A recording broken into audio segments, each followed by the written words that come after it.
আছে হিন্দুরা ওখানে মার খাচ্ছে।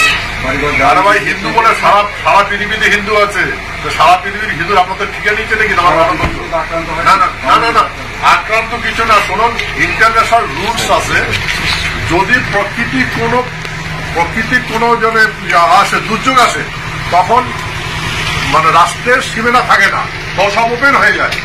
এখন ওদের ব্যক্তিগত কাজে লেগেছে, ওদের ব্যক্তিগত কাজ ঠিক করে না। এত হিন্দু নিধন হচ্ছে, অথচ কেন্দ্রীয় সরকার কিছু বলছেন না, অত কিছু খরচ হবে না। সবাই বলবেন না, আমি কথাটাই বুঝলাম না। হিন্দু মানে বাংলাদেশে যারা হিন্দুরা আক্রান্ত হচ্ছে, সংখ্যালঘুরা যারা আক্রান্ত হচ্ছে, তাদের জন্য ভারত সরকার কিছু বলবে কিনা, ওখানে লোক আছে কিনা, এটা ইন্টারন্যাশনাল ব্যাপার। আমরা বলতে চল, আমাদের নেতা বলতেছে, গভর্নমেন্ট বলতেছে, গভর্নমেন্টের প্রেশার আছে।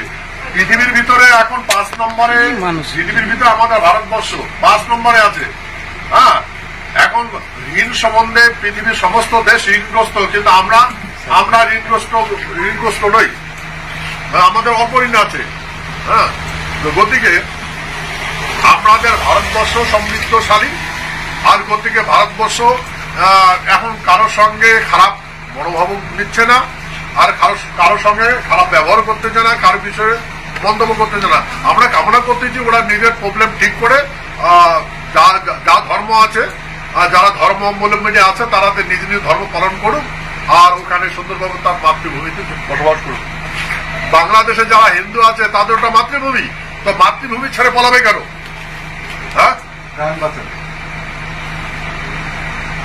প্রাণ হাত পা দিয়ে বাঁচানে কি দিয়ে বাঁচায়? হ্যাঁ, তো ছাগল লাগাও। এখানে তো থাকি, এখানে রেস্ট করি, বিল্ডিং আপ অ্যান্ড ডাউন।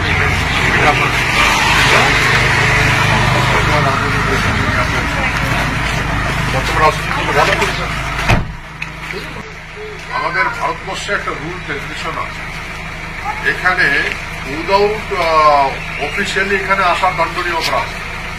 কারণ বাংলাদেশের সঙ্গে আমাদের কোনো ঠিক নেই। হ্যাঁ, ওই যেমন ট্রানজিট চিঠি আছে নেপালের সঙ্গে, ভুটানের সঙ্গে।